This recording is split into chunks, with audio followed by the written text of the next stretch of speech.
부평 문화의 거리와 테마의 거리, 지하도 상가 일대 100여 개 점포가 이번 주말 대규모 할인 행사를 엽니다. 이른바 부평 블랙데이입니다. 인천시가 시민 300명이 함께하는 애인 토론회를 열고 민선 8기 시정 방향과 비전을 설명했습니다. 시장과 국장급 공무원들이 읍면동 자생단체 회의에 참석하는 소통도 늘리기로 했습니다. 계양구의회가 최근 의정비 심의위원회를 열고 내년도 의정비를 올해보다 4.9% 인상하기로 했습니다. 의원들은 내년 한 해 3,769만 원의 의정비를 받게 됩니다. 코로나와 독감이 함께 유행할까 봐 시민 불안이 늘고 있습니다. 이런 가운데 영유아 사이에서 메타뉴머 바이러스 확산 우려까지 발생했습니다.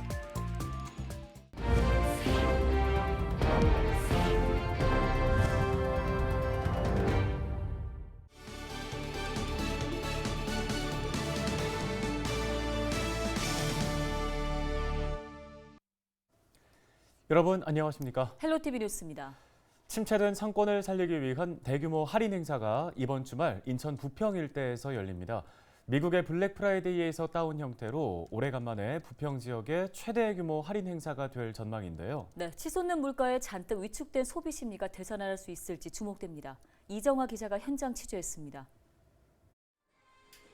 인천 부평 문화의 거리에 위치한 한 옷가게. 이 가게의 사장님이자 상인회장 윤동진 씨가 개점 전부터 분주합니다.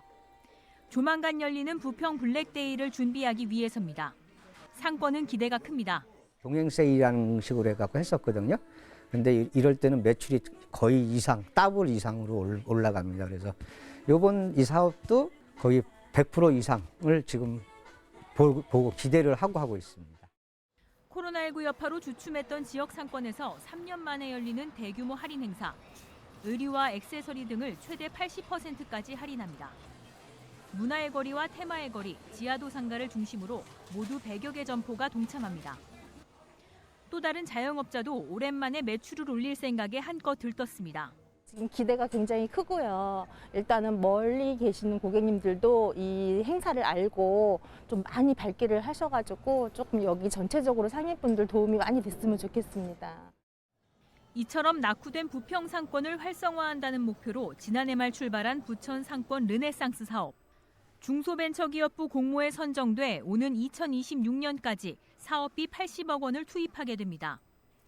블랙데이처럼 판매 행사를 비롯한 상권 디지털화 작업, 상인 역량 강화 교육 등이 포함됐습니다. 부평 상권 르네상스 사업은 그 쇠퇴한 구도심의 상권 활성화 구역을 지정해서 지역 상권이 자생적인 경쟁력을 확보할 수 있도록 다양한 정책을 지원하는 사업이 되겠습니다. 다양한 경험을 제공하는 복합 공간을 조성해서 부평 지역 경제에 새로운 원동력을 제공하는 사업이 되겠습니다. 상권 르네상스 사업의 첫 단추가 될 블랙데이 행사는 오는 14일부터 열흘 동안 부평동 일대 주요 상권에서 열립니다. 헬로티비 뉴스 이정화입니다. 네, 다음 소식입니다. 유정복 인천시장이 본격적인 시민 소통 행보에 나섰습니다. 시민 토론회는 물론 마을로 직접 찾아가 시민들의 의견을 듣겠다는 건데요. 네, 취재 기자를 연결해서 보다 자세한 이야기 나눠보겠습니다. 송효창 기자 화상 연결돼 있습니다. 자, 송 기자, 유정복 인천시장이 시민 토론회 열었는데요. 어떤 내용입니까? 네, 유정복 인천시장은 시청 앞 광장에서 애인 토론회를 열었습니다. 인천을 사랑하는 사람이라는 뜻의 애인을 모토로 진행된 토론회에는 각계각층의 시민 300여 명이 참여했습니다. 이번 토론회의 특징은 별도의 초청 없이 홈페이지와 전화 등으로 직접 신청한 300여 명의 인천 시민이 참여했다는 것인데요. 이날 토론회에서는 시정 목표와 비전 등 민선 8기 방향에 대해 이야기했습니다. 유정복 시장은 이날 발제 자리에서 민선 8기 시민행복 비전을 발표하기도 했는데요. 유정복 시장의 말 들어보시죠. 인천이 꿈을 키워나가면은 그것은 인천의 미래 발전뿐만이 아니라 대한민국의 성장 발전, 대한민국의 미래가 된다 해서 비전은 인천의 꿈, 대한민국의 미래로 정하고 거기에 구체적으로 우리가 가야 될 목표는 시민이 행복한 세계 초일류 도시 인천이 되겠습니다. 결국 체감도가 높은 대표 정책을 제시하면서 시민들이 의중을 현장에서 알아보겠다는 것입니다. 특히 세대별, 성별, 지역별 의견이 어떻게 다른지 알아보고 서로 다른 의견 편차를 어떻게 극복해야 할지에 대한 과제도 품고 있습니다. 이날 시민들은 토론 전 시민을 위한 소통 공감 도시에 대해 가장 높은 관심을 보였는데 토론 후에는 교통 관련 이슈에 시선이 집중됐습니다. 이날 토론회에서 나온 시민들의 의견은 민선 8기 공약 확정에 포함될 것으로 보입니다. 네, 시민들의 의견이 공약과 함께 녹아든다면 참 좋을 것 같은데요. 또 다른 소통 행보도 있다고요? 네, 유정복 시장은 토론회와는 별개로 지역 주민들과 직접 소통하는 자리를 마련하기로 했는데요. 이달 말부터 시장을 비롯해 부시장과 상급 이상, 실국 본부장으로 구성된 군수소통관이 읍면동 자생단체 통합회의에 직접 참석하기로 한 것입니다.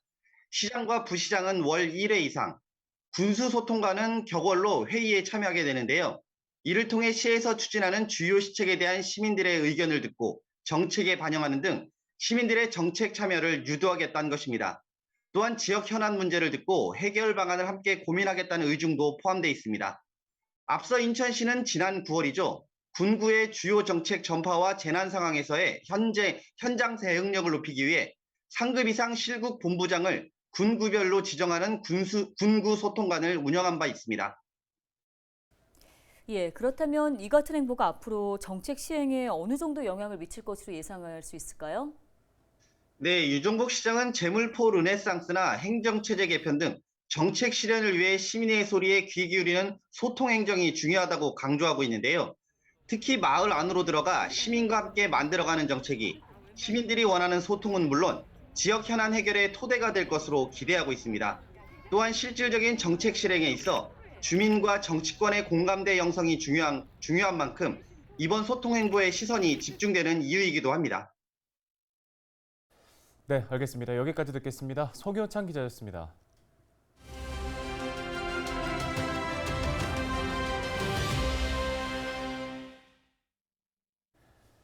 다음 소식입니다. 요즘 코로나19와 독감이 함께 유행할까 봐 많은 시민들이 걱정하고 있습니다.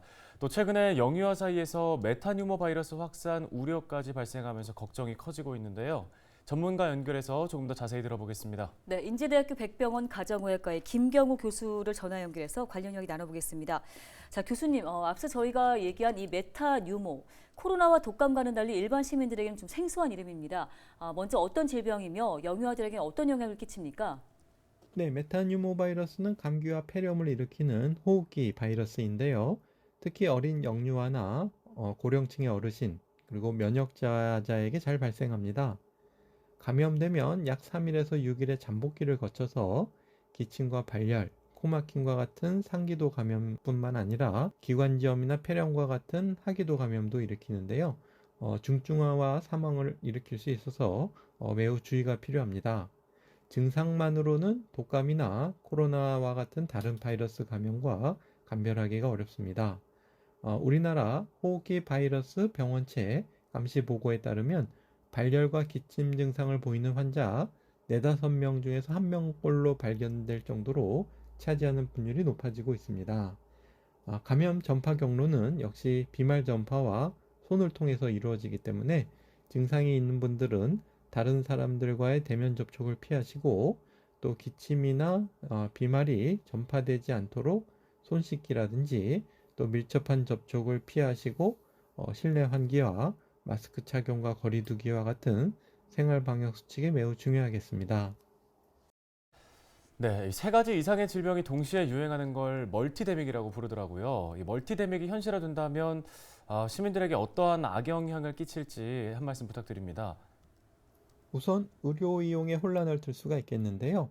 발열이나 호흡기 증상이 있으신 경우에 코로나 감염 가능성이 어느 정도 배제되지 않은 상태에서는 일단 다른 환자분들과는 분리된 공간에서 따로 진료를 받으셔야 하는데 응급 중증 환자나 소아나 임신부 같은 경우에는 가까운 지역에 격리진료 병상이 부족해서 적절한 진료가 지연되거나 아니면 병원에 가셨다가 감염되는 원내 감염이 생길 위험이 증가하고 특히 면역 저하자나 중증 환자분들에게는 이러한 바이러스 감염이 치명적일 수가 있겠습니다.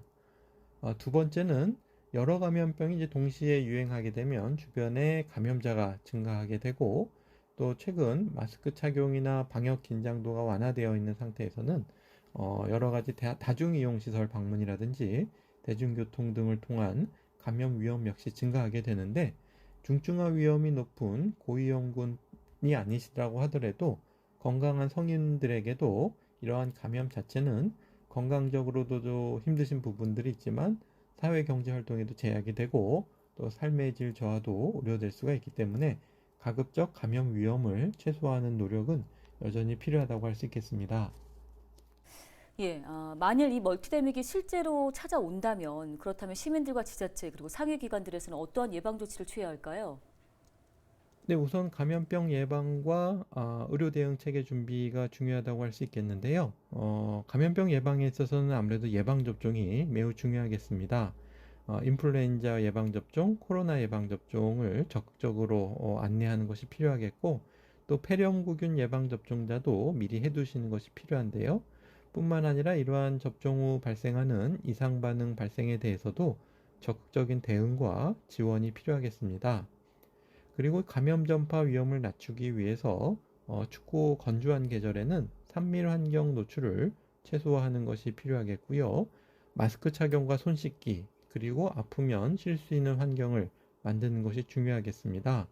특히 영유아 보육시설이나 어린이 교육시설에도 갑자기 열나고 아픈 아이들을 위한 대응 방침과 지원이 필요하다고 할 수 있겠고요.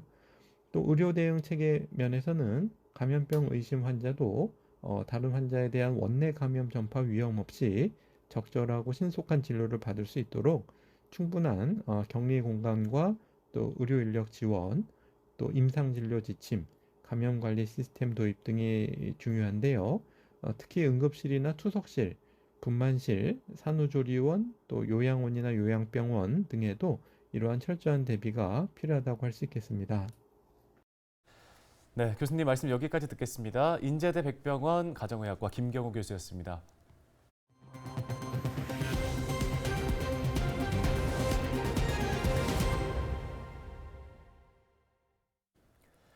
인천시의회가 개원 100일을 맞아 비전 선포식을 개최했습니다.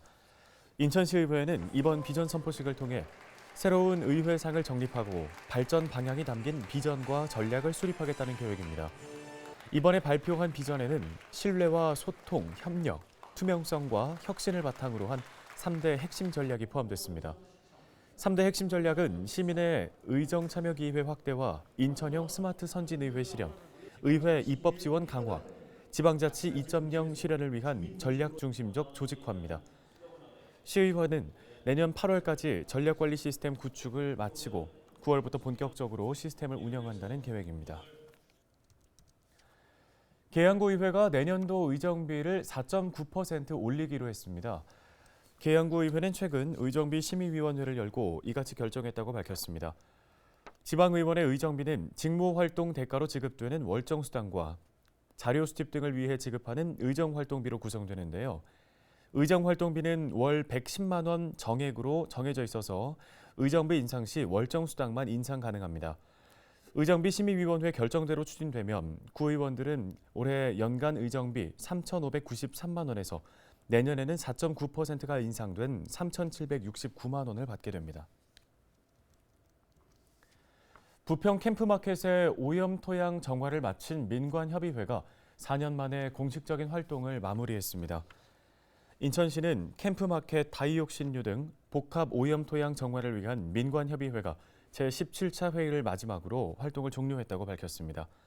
협의회는 국방부와 환경부, 인천시와 부평구, 시민단체와 주민, 환경 전문가 등 13명의 위원으로 구성됐고 부평 캠프마켓 내 미군 군수물자 재활용 유통사업 지역의 토양 오염 정화 사업을 위해 지난 2018년에 설치됐습니다.